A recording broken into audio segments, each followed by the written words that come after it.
Okay, we're gonna be watching me. We're gonna be playing as Farah and Soldier. This is Diamond 1 on PC and it's on Busan. So, a few interesting things about this game. Number one, somebody actually recognized me wrecked on the Soldier on my side, which is kind of funny because this has been happening increasingly more and more. I would say I get recognized like every 10 to 15 games, which is kind of crazy to me. that I mean, I think there's probably a pretty high overlap between people who play at the higher ranks, especially in North America, and Overwatch University. Um, so I guess like it's maybe that's not that small of a community, right? Versus like if I was playing in like silver, maybe I get recognized even less. I'm not sure, but that's just my thinking. The idea being is if you're somebody who really cares about trying a lot, you probably are more likely to join a subreddit. In which case to learn and get better. In which case it's actually more of an overlap than I might imagine versus like a randomly selected player. Anyway, that's the first thing. That's kind of cool. So shout out to Rect over here. Second thing is I think I wanted this replay to talk about space control, right? So I think space control as a DPS is so important as you start getting to higher and higher ranks, and you just can't just like shoot your way through things. And understanding that controlling space and denying the other team the ability to do things is critical. And I think this game's interesting because I am both denied space and I deny space, right? I'm both the denied and the denier, and it's interesting to see how that changes how the game goes. It's also like a pretty big comeback victory in terms of us losing the first round and very nearly losing the second round, and then able to turn it around and win out from there. So again, let's walk through this and see how this goes. To start with Farah, I'm Mercy Pocket, which is great. I'm gonna come over here and I'm looking to just spam. I know there's a Farah. There's no point aiming for the Farah this far away. Like I just have no chance at hitting her. So my perspective is like, oh, just spam main, right? Get some damage down. Try to slow down the back line, right? Get the spam in. Great, excellent. So you see that we've already forced Morva's fade, which is good, right? Morva's gonna have to fade out or fade in, whichever it ends up being, and then we can look for our opportunities from there. Morva fades in. I'm like, oh shoot, what the heck? So I'm looking for her right away, but she rotates from left to right, which is unfortunate. So my Zarya can't get an opportunity to get her. Soldier can't see her either. I know she's low. I really want this kill on her, right? Get a couple shots, but she's getting pocketed by Yana, so she's not going to die. I go backwards, and I realize, look, I'm probably being chasing down the opposing Farah, which is true. Oh man, this Farah is nuts. Yeah, this Farah is like definitely better than me. Certainly from an aim perspective on Farah, unquestionably better than me. So their Farah is going to dive in here, and then I think kind of wreck faces here, and then going to drop. Right, and then kill us too, and then things are gonna go awry from there. So I think not a lot for space control there. I think that really the key is I'm trying to go after the Mora right now.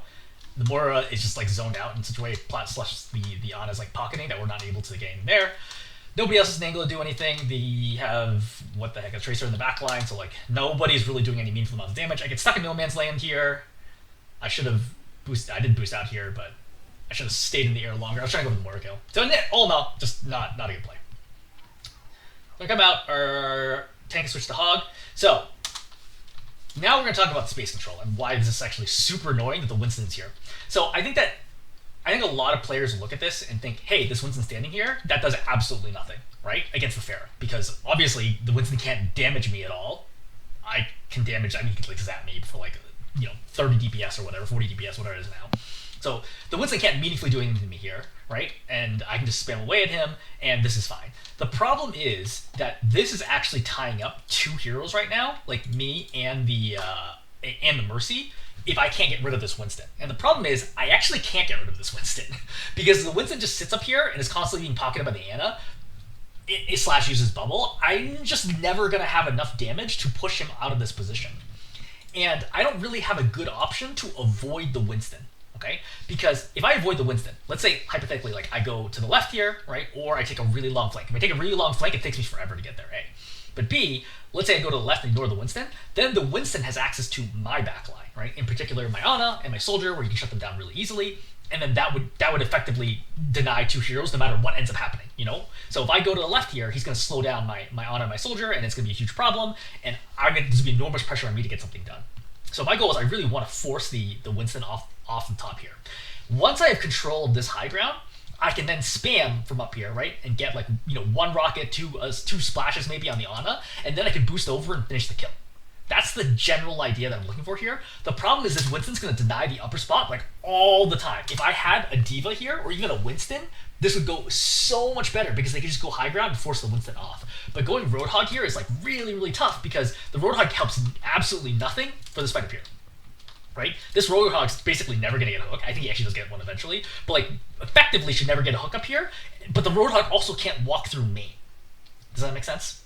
Again, asked rhetorically. So, a huge part about playing tank, as we've discussed in like so many videos, is the idea of creating space. The problem here is, what space does this tank create? So Roadhog creates space up to his hook length, which is like, what, like 22 meters or something like that? So basically, nobody can stand within this distance of the Roadhog, otherwise they get hooked. But the issue here is, how is this Roadhog going to threaten anybody, right? He walks forward, right? Everyone just kites him, and now he does nothing, right? Tracer just leaves.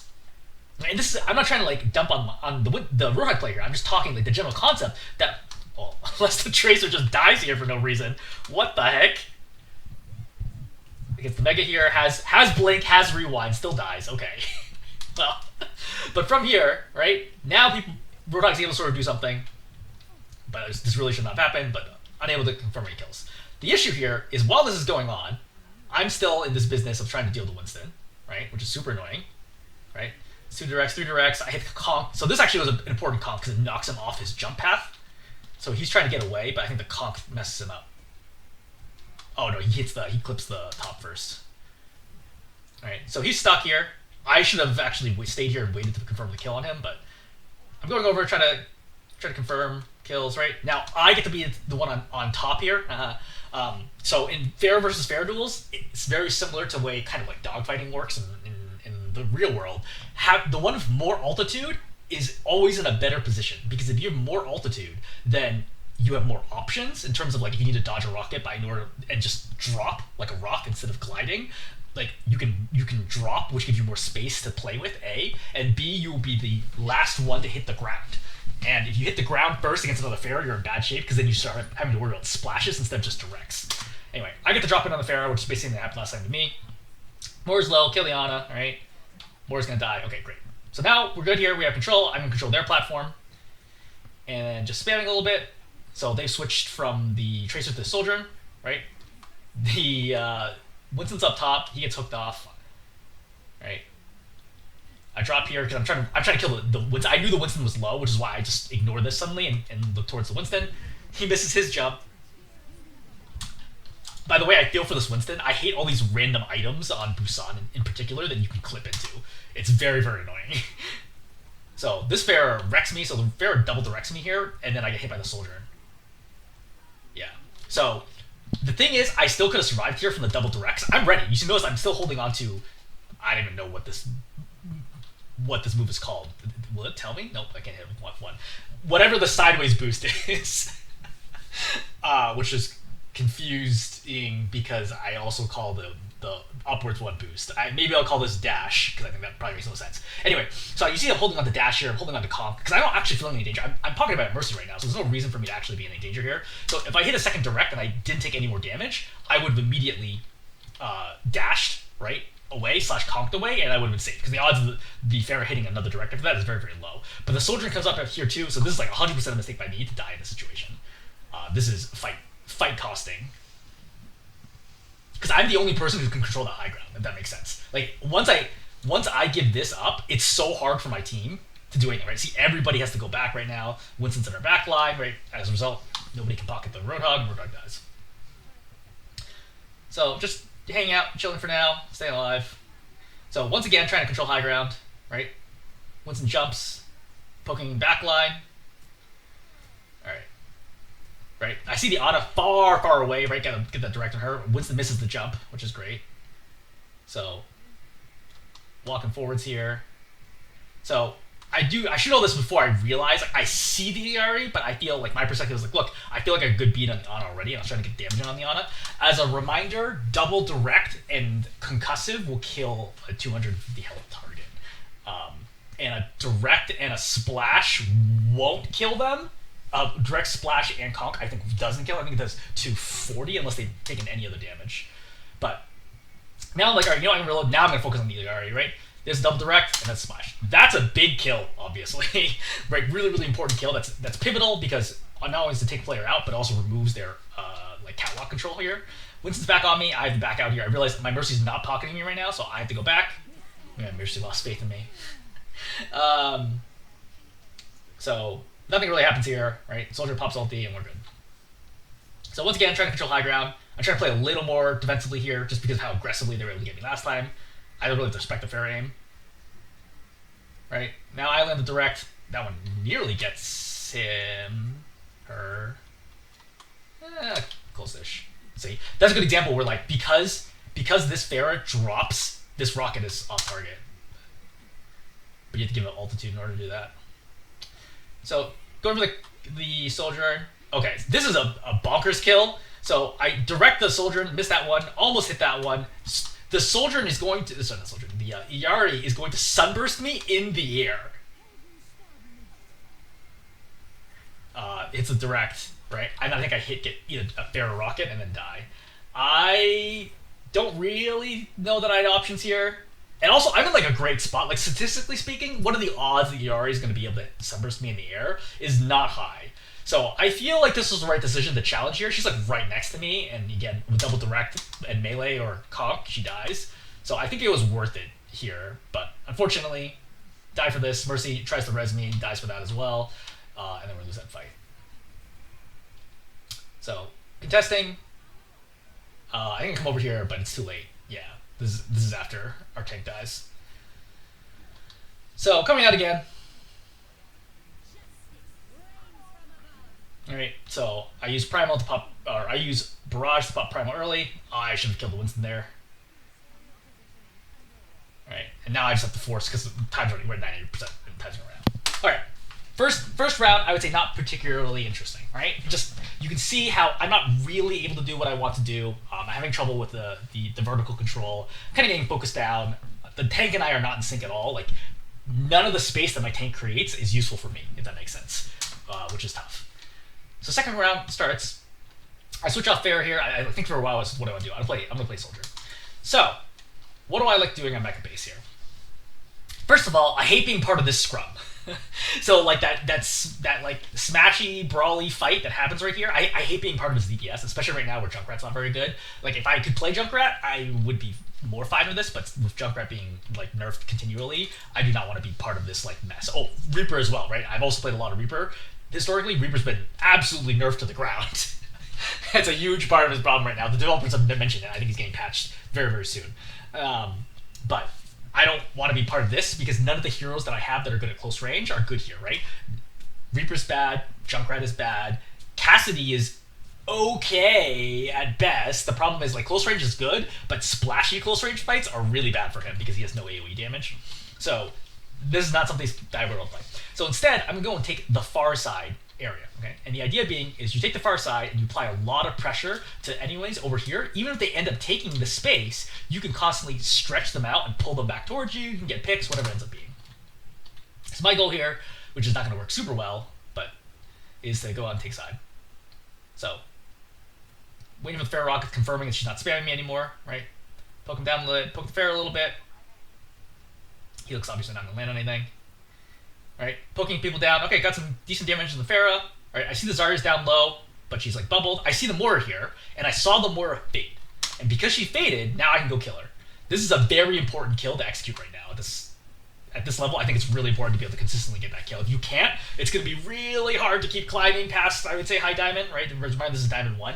Something that blew my mind today, somebody mentioned, and I checked some profiles to confirm, is top 500 right now starts in Masters 2. I think on pretty much all roles. Somebody said it for tank, and I checked somebody's profile for support, and they were like 497, and were Masters 2 as well. So that is bonkers to me that even now that we're almost 2 full seasons away from the reset, that upper Masters right now is the best 500 players in your region. Is wild. That's like not that high relative to before, right? But like, you know, is what it is. I think GM is more prestigious than ever, obviously, because of this, right? If top 500 is already starting Masters 2, if you're GM 5, you're probably like top 100, top 200, even at GM 5, right? Which is nuts. First, to chase after me, right? She drops, decides not to challenge, but the problem is my whole team is dead and I know it. So I'm looking for the Ana here because I can see that she's chasing. Probably could have gone for the Helix, but I think shooting would have been okay there. So, once again, we see that there's going to be this like weird scrum here. Farah's here, she dies. Zarya's here, and I'm like, oh, okay, well, this is a good opportunity to pick the Zarya, right? We pick the Zarya, we can turn this around. I put down healing station, I dodge to make sure my Kiriko starts healing me, and I'm like, okay, now I can fight.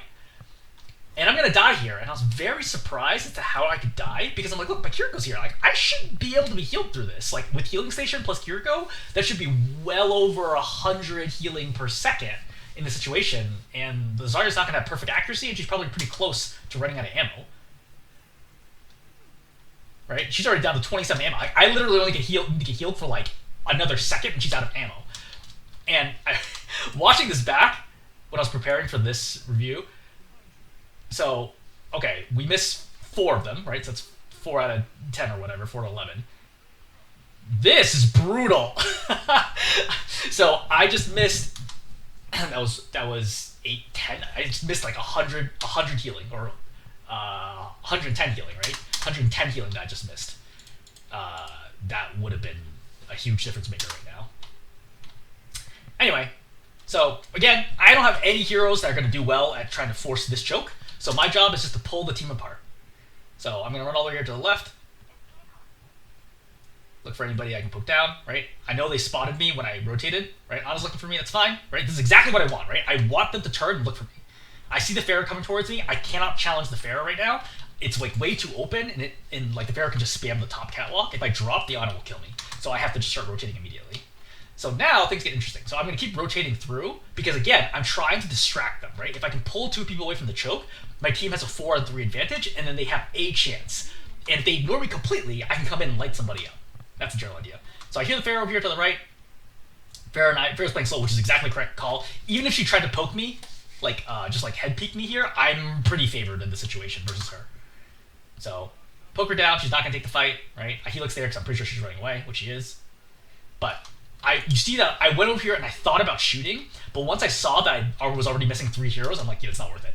Right? I don't want to reveal my position right now because they may not all be aware of exactly my position. So I'm just going to play slow here and just wait. I know the Pharah is looking for me though because I can hear her and she can also hear me when I'm running.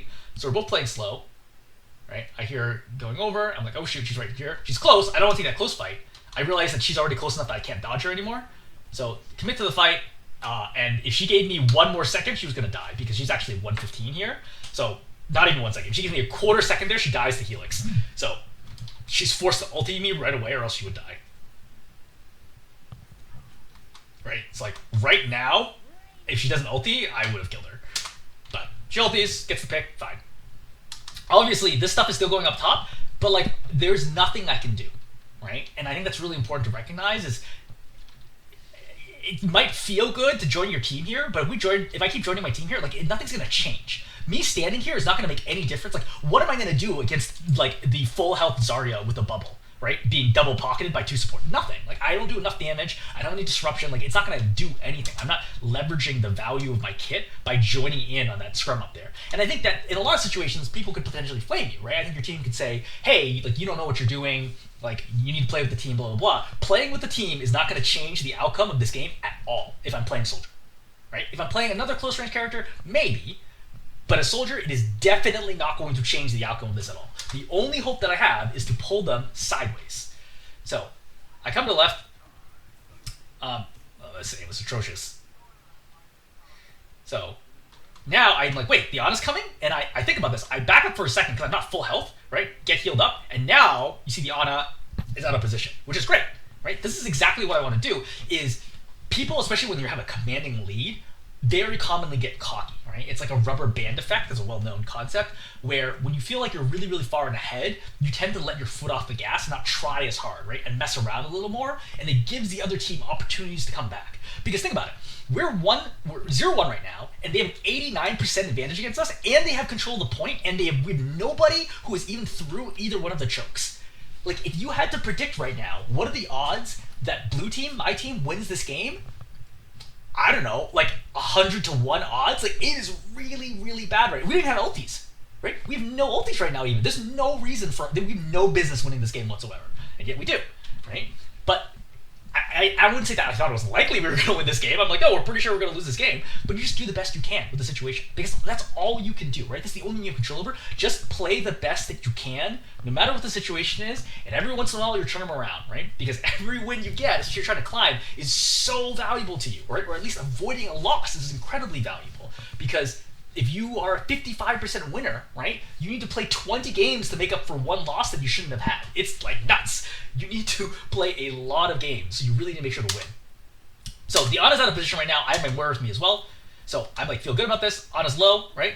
Get her low, but I have to run away because I'm purple. I don't really know why my Moira... Oh, she slept, yeah. So she didn't have sleep there. So I knew she didn't have sleep, so I was safe contesting that, right? I back up here to make sure I don't get pushed and killed. Pharah's on top of me. That's fine, right? And then, Pharah gets the kill on me, but like she's super low. I think she's gonna die hopefully shortly after this. But from here, my Moira manages to get on the point because I get the entry, right? Because by coming in here and forcing out the fight with the Ana, let's see how this plays out. All right, so Ana's over here. So you notice that what's happening? I've pulled in these two heroes right now, but as time goes on, we're actually gonna have a third hero. See, the Moira's come over. So my Moira plus me have now basically turned this into a 2v3. And I'm going to die for it. Okay, fine. Fair enough.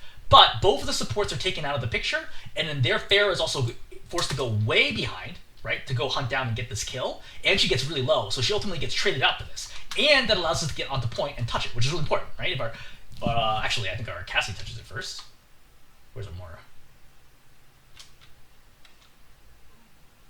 Oh yeah, Cassie touches it first, so the Moira's able to touch. Okay, great. So from here, this fight is going on over here. There's 3 people right now, but Moira's back here, kills the Pharah, which is great, because remember, the Pharah's super low from having fought me.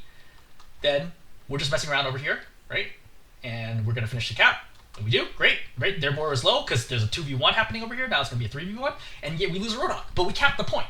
And that was the most important thing, because we don't cap the point, we're going to lose no matter what. And so all these people that were stuck, holding top, feeling really good about themselves, like, oh yeah, we're fighting up here, blah, blah, blah. I'm sure my Roadhog felt terrible, right? Because, what the heck is he going to do in this situation? Right? He's just trying to fight, do his best. But at the end of the day, none of this mattered because we capped. And now that we capped, we gave ourselves a chance. Right? Now we're in a 3-on-3 situation. They still have a tank. Or 3-on-4 situation. They still have a tank. But maybe. You never know. Anything could happen from here. Right? But if we don't touch the point, if we don't pull them to the side, nothing happens. We would just continually just smashed our heads against the wall that is the top choke, and it never would happen. I am very convinced there's almost no way to take the top choke in equal skill situations without an ult advantage, right? Or a compositional advantage. It's so hard to make your way through that choke, and you should pretty much just stop trying. So now, I'm gonna come up top, right? So Cassidy's great job here, right? Gets a pick here, right? We're still able to hold on to the point. Zarya's trying to chase people down. That is Zarya's biggest weakness, as a reminder. Zarya has no mobility. So if you're like, oh, how do I do a Zarya? Just avoid the Zarya, because then the Zarya can't do anything. She has no long-range damage potential, right? She has no mobility skills. She has no verticality. Just literally do everything you possibly can to avoid Zarya, and you deny all of her value. So all this fighting down here means that their team has dropped low to try to, get kills, cap the point back, which allows me to sneak up at the Ana, right? Helix, dodge the sleep, kill the Ana, great. So from here, work the Zarya down, get the Zarya low, Zarya dies, excellent. Pharah pushes me, right? So she's low, fine, I'll take it, right? So I get her all the way down to 21 health, and then she's just gonna die pretty much right after that, right? So that's the kill on the Ana, helped kill the Zarya, right? And got the Pharah low, and Pharah dies as well. I'm perfectly happy with that death, right? Did more than enough to make sure we won the fight. That's the most important thing, winning the fight. So from here, we need to play perfect from here on out, because it's 99 to 34, right? We have to play perfect from here on out to win. So once again, you see me control left side, because it is really frustrating to be playing here, right? If you're the Ana and you're trying to heal the Zarya or whatever, it's really annoying to get shot from all the way over here by a soldier. Because if a soldier's standing over here, what the heck are you gonna do about it, right? You can try to go for a sleep dart, maybe throw a grenade, but other than that, the soldier's gonna keep lighting you up, and it prevents you from doing your job, right? You're certainly focusing on your job. So just poking people down, right? Ball rolls in, great. Should say that Helix is optimistic about it. Soldier's low. I see the soldier's very low. Get the soldier, great. And what do? I run away right away, because I don't want to mess with Zarya. It's a full health Zarya, and as we can already see from this game, the supports are pouring resources into their tank. Right? We've seen that over and over again. The supports are really spending too much time focusing on the tank, because, for example, if that Moira from before, right, when their Pharah died over here, if that Moira had focused on healing the Pharah earlier, they would never have been able to cap, because the Pharah, the pocketed by the Moira, would have just killed everybody, or at least held the point. But this is a very common mistake I see, like even at my rank, right? Like Diamond 1 now, where the supports either only focus the tank, we're both focused the tank, or they're only focusing DPS instead of splitting their attention across both, right? So again, I have no chance at killing this Zarya, right? It's not even worth my time to shoot her. So I'm just gonna run away, right? I run away, right?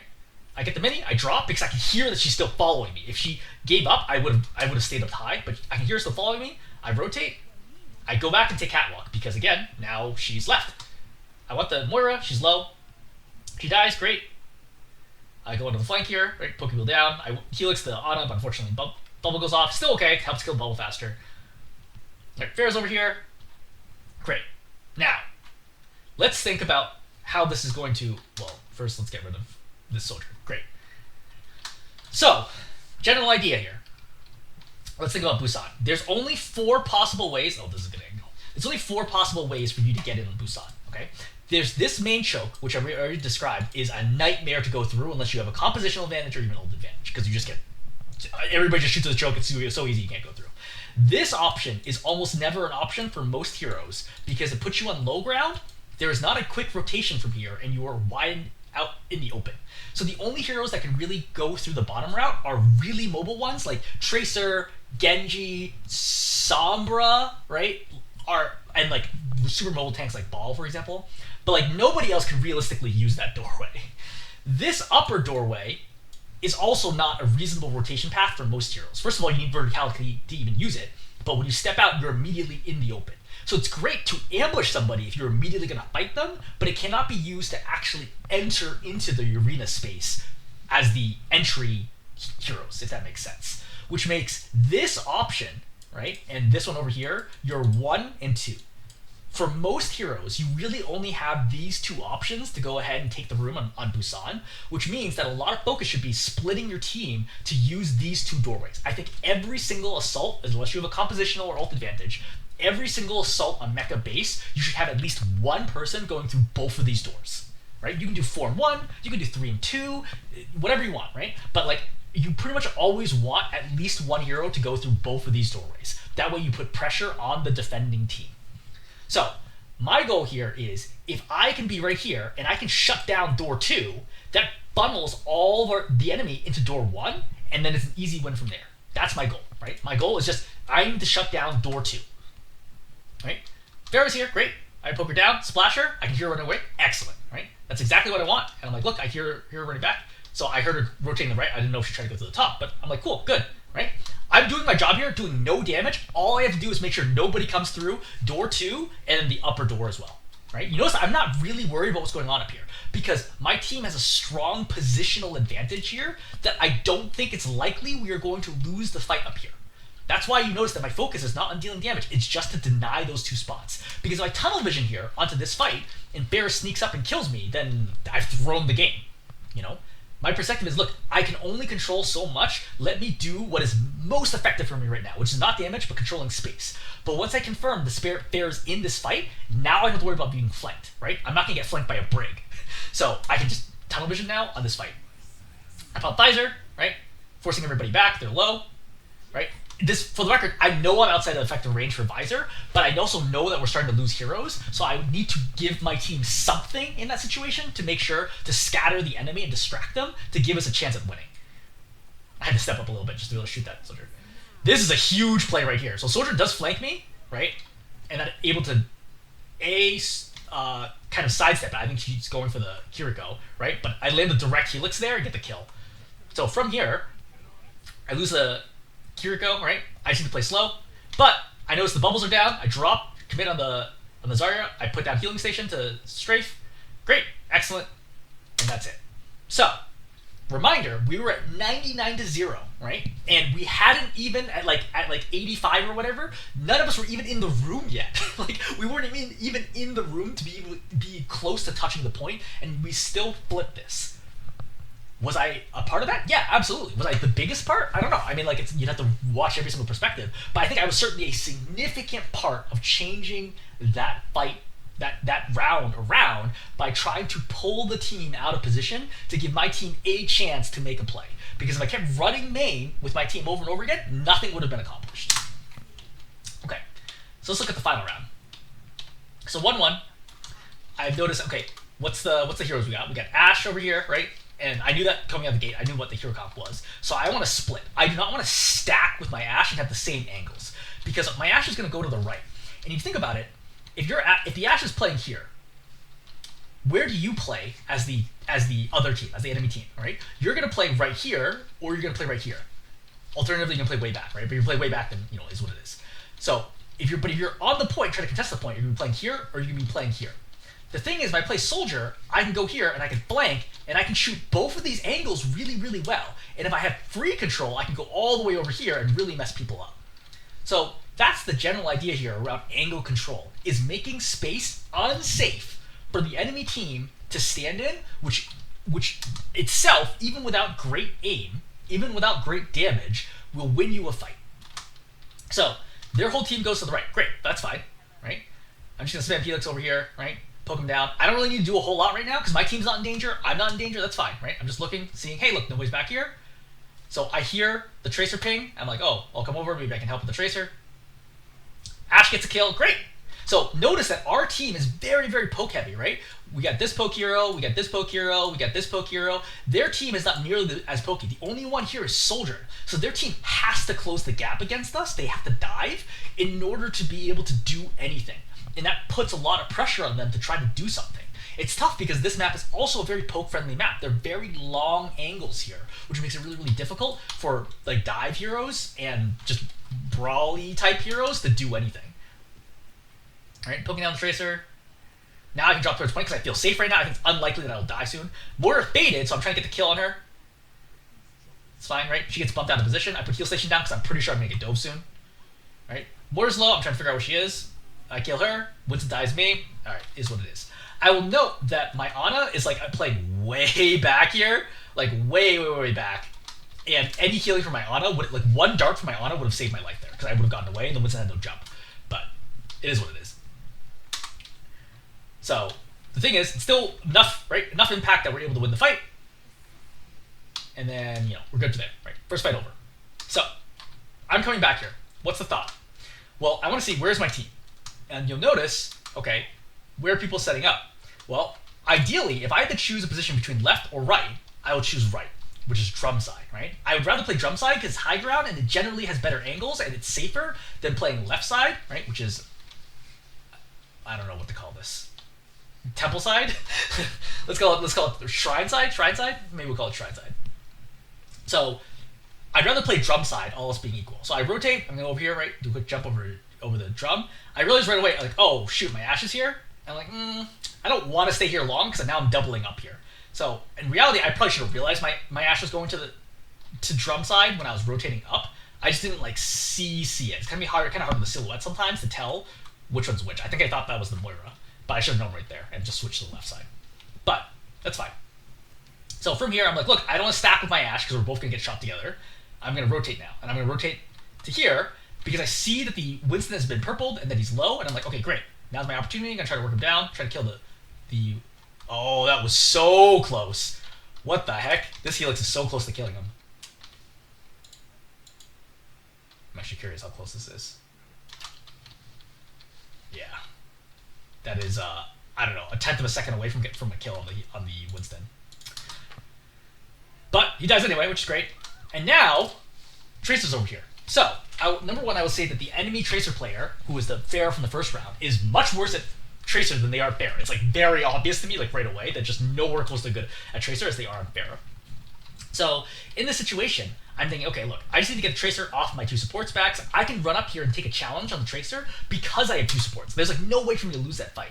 But I'm gonna run up here, look for the angle. Excellent, right? Tracer's low, and then she's gonna die.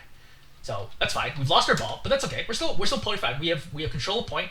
All right, they lost their Winston, and now I'm gonna push this angle because my mortar's here. I know it's a good flank. I feel safe because my mortar's here as well. I have heal station. Right, we're good.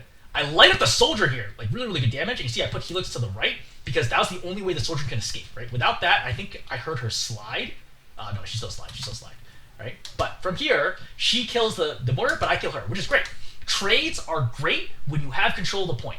Because when you trade people out, they don't have people to actually push the point. So it's fine, right? Like it's no issue here, right? We both have identical spawn locations. So, which is fine over here, right? I push up, and I see the Winston.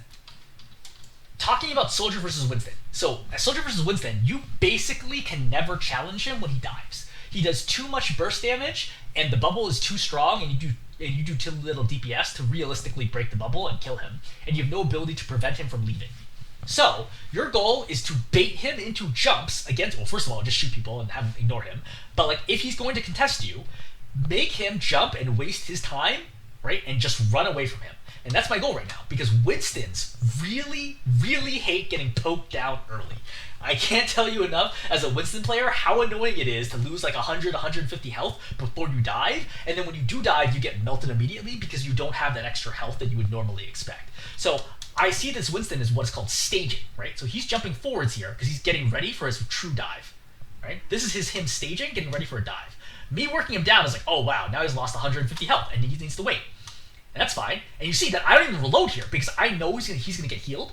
So you see, I wait, right, with 12 ammo because I'm not gonna be able to shoot all 30 here anyway. Like, I'm already planning ahead, is that he's gonna get healed and then he's gonna jump me. So I'm gonna shoot him with the rest of the 12 ammo and then run away and then reload later.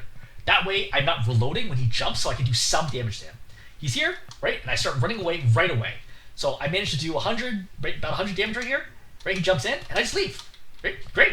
And that's it. And, like, the value here that he's created is not great. Like, he's going to create some space, but as long as I don't have to run too far away, if I don't take too much damage, I can start re-engaging right away. I reload, I turn around, because I see that my on is here, my ball is here, and now I re-engage.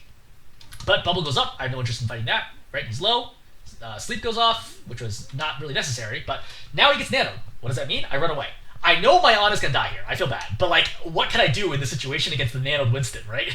Like this Winston's like 100% gonna kill my Ana, especially with sleep mist. I just run away, and I don't stop running. I don't turn right now to shoot the Winston because the Winston's full health, so he's already taking and nanoed, so he takes half damage reduction anyway. I know he's gonna jump me. So I want to make sure that I am more than one jump away. And knowing how far Winston can jump, which is roughly this distance, knowing that how far he can jump is really important. Because you don't want to be here, you want to be here, just outside of his jump range. That way if he does jump you, he can't actually land on you and follow you with the Tesla. And you notice I run all the way over here, and now I'm just looking, hey, where's the Winston? Because I'm very confident that Winston's going to jump me. He's not going to jump the ball, he's not going to jump the Moira, right? Moira can fade away. He's going to jump me. And so I'm exclusively looking for the Winston now. He jumps in, and what do? I pop heal station. I don't think I actually need a pop heal station there. I think I was probably in the middle of doing it. Oh yeah, no, there's no reason to pop heal station there. I think that's a mistake. And now I'm just kiting, because what else can I do? I cannot stop the Nano Winston. Even if he wasn't nanoed, I couldn't stop him in this situation. So I just need to stay alive right now. And the good news is my Moira pops Coalescence, which is good Coalescence here. So with this Coalescence, what's the play? Right, let's think about it. Is the play here to fight? No, the play is not to fight here, because even right now, there's too much damage on the Tracer and the Winston, it will overwhelm the Coalescence and kill me. So my goal is, I'm just going to run straight at the Coalescence, because it gets me away from the fight, right? And it's going to heal me, because Coalescence heals for 140 health a second, which is significant, and it means that anybody who tries to follow me is going to get zapped by the Coalescence as well. So I'm going to run behind, right? And Winston continues trying to chase me, but that's fine, right? Now I run over here, and then now, I can light up the Winston. So, let's think about this. So Winston really wants this kill. Right, let's follow all the way back here, right? Winston's still nanoed, right, for another second. Jumps in, tries to chase me, right? I kite him. He's looking for me, still looking for me. Cold 116's pop. He's still looking for me, trying to kill me. I'm over there. I'm like, great, now I laid him up. He's gonna die right now. He's 100% gonna die right now, but he pops Primal. What can you do, right? Like, if you're going to pop Nano and you're going to pop Primal to exclusively kill me, I guess I die. And that's okay. Like, I'm wasting so much value from the opposing team just for them to try to get this kill on me. That's the best thing that I can do. Right? Like, it's fine. Like, if he's going to commit everything to try to kill me, so be it. But that means the rest of my team, other than the Moira who coalesces me, right? That means the rest of my team has space to do whatever it is they need to do in order to win the fight. Which is what's happening, right? Moira's over here, gotten a kill, right? My ball's over here. Oh, ball dies. Unfortunate, right? But the thing is, we still control the point. No one's capping, right? All the stalling is good because when you're on the defending team, stalling is good. Stalling is always good when you control the objective, right? Because you win by default by doing nothing. So we got up all the way 75. So, you know, probably still need to win 2 more fights. Poke down the Winston. Let's see which way I can go. Right, ball goes in. I hear the Tracer right now. I don't want to go to the right now because the Tracer and the Winston can dive and kill me. So Winston jumps over here. Pop heal station, keep myself up. Winston goes. That's fine. So I have Visor here, and I also know that we have Nano. It was already called that we should Nano Visor in the next fight, which is totally fine.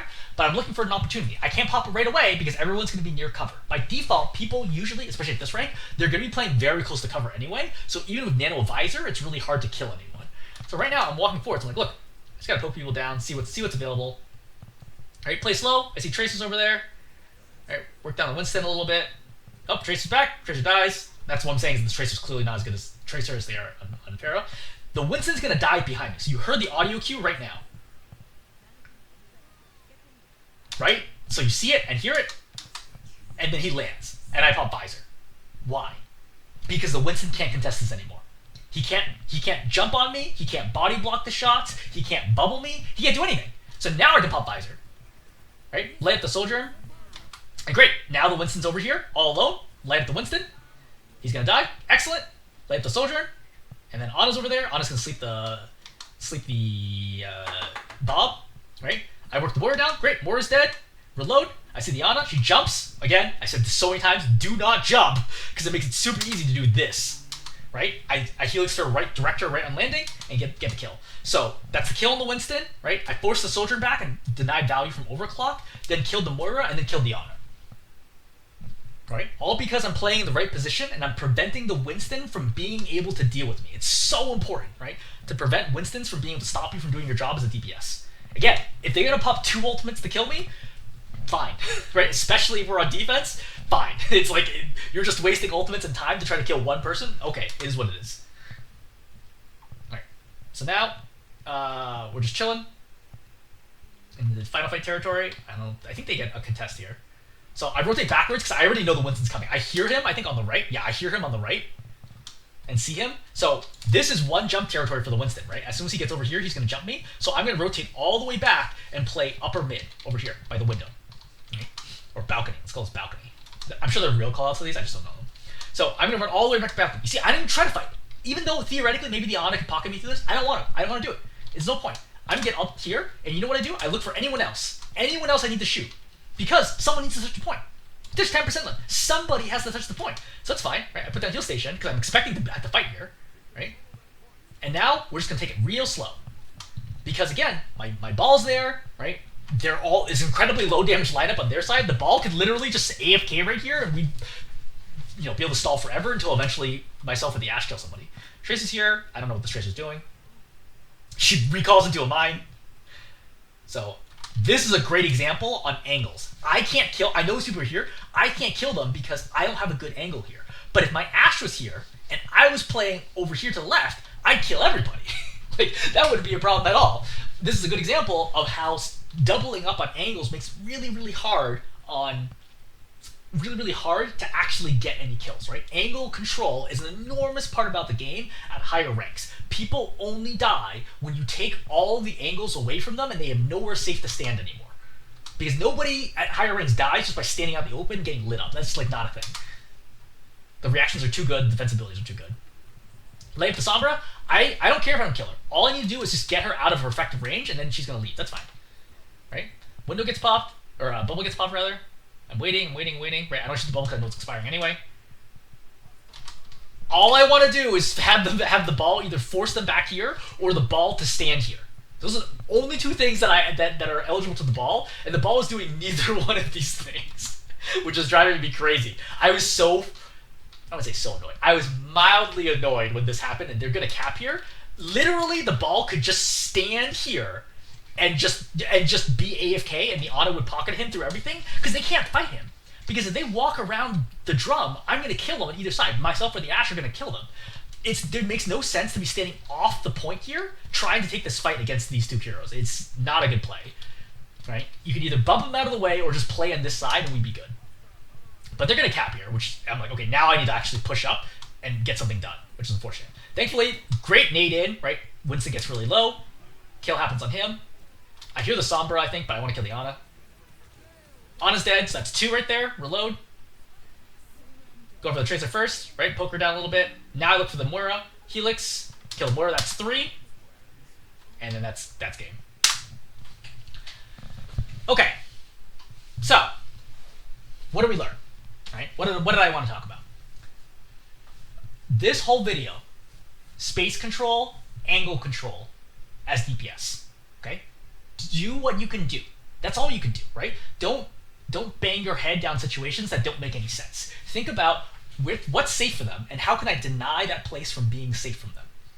That's a huge part about playing DPS at higher ranks, is just continually denying space from the enemy. Be a pest, be annoying, make them uncomfortable. That's like probably the best lesson that I can make out of this. And yeah, sometimes you're in situations where it's like, oh, you did your best, you're not, and you don't win, and that's okay. Like, if I was a better player, could I have won the first round? Absolutely, 100% I could have won the first round if I'm a better player, but I wasn't. But I still did enough to be able to eke out a win in round 2 and eke out a win in round 3. All right, I'm gonna stop there. Hopefully this is helpful.